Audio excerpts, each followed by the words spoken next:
Magandang araw. Ako po si Mark Lester Diraga. Ito po ang aking daily devotion ngayong December 4. Ano ang pinagkaiba ng engagement at wedding sa Bible? Jesus the Bridegroom, na tinalakay po ni Pastor Russell Ocampo sa 365 Daily Devotion. Ang Bible verse po yung ay galing sa Matthew chapter 9 verse 15. Sabi po ay, Jesus answered, "How can the guest of the bridegroom mourn while he is with them? The time will come when the bridegroom will be taken from them. Then they will fast." Alam nyo, sa panahon natin ngayon, kapag narinig natin yung engagement at wedding, parang normal na stages lang siya sa isang relationships. Pero sa Biblia, mas malalim yung meaning niya. Hindi lang siya basta in a relationship, hindi lang siya nagpo-propose, at kundi ay may mas malalim na spiritual picture na gustong ipakita si Lord. At yun ay yung picture ng Jesus bilang bridegroom at tayo bilang kanyang bride, ang church. So ngayon, gusto kong i-explain pa ang concept na to based sa word ni God.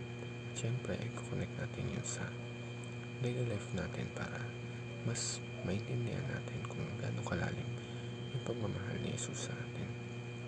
Ang first teaching is Christ is the bridegroom. Si Jesus mismo ang nag-represent ng sarili niya bilang bridegroom. Hindi siya gumamit ng title na malayo sa puso niya. Ginamit niya yung isang title na nagpakita ng intimacy, protection at commitment. Sa panahon ng Bible, kapag groom ka, hindi ka lang basta nagpapakita ng love. You actually pursue the bride. Ikaw ang nag-initiate, ikaw ang nagpo-provide, ikaw ang nagpe-prepare ng future para sa kanya. At ganun eksakto si Jesus sa atin. Pangalawa, the church is the bride of Christ.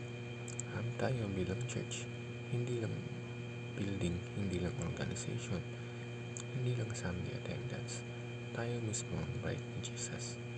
At kapansin-pansin sa Biblia kung paano tatuhin ng groom ang bride by 3 big qualities. Ito ay yung devotion, delight at preparation. Devotion, ang bride ay devoted sa groom. Pangalawa ay yung delight. Si Jesus hindi napipilitan magmahal sa bride niya. Hindi siya kasawa sa atin. Hindi siya napapagod. Kahit na ang dami mong shortcomings, ang dami mong struggles, pero nilid ka pa rin sa kanya.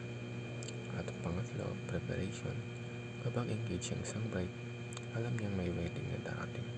Hindi siya basta-basta nagpe-prepare siya. Ganun din tayo. Everyday, hinahanda tayo ni Jesus. Tinatanggal niya yung mga habits natin na nakakasakit sa atin. Binabago niya yung attitude natin at tinutulungan niya tayong mag-grow. And last, the return of Christ is the consummation. At dito papasok yung wedding. Sa Bible times, yung engagement o betrothal ay legally binding na. Pero hindi pa sila magkasama. May waiting period, may preparation period, may longing period. Ganyan tayo ngayon. Engaged na tayo spiritually kay Jesus. Meaning, may covenant na, may promise na, may relationship na. Pero, hindi pa natin naranasan yung full experience. Kasi, yung full experience, mangyayari lang pagbalik niya. At yung wedding, yun yung consummation ng lahat ng promise ni Lord. Yung moment na wala ng tears, wala ng sakit, at wala ng struggle, walang guilt, walang spiritual battles. Yung moment na finally, face to face na natin siya. Kaya habang inaantay natin ang pagbabalik niya, hindi tayo gumagawa ng sariling timeline. Hindi natin minamadali. Hindi rin natin dapat kinakalimutan. Yun lamang po.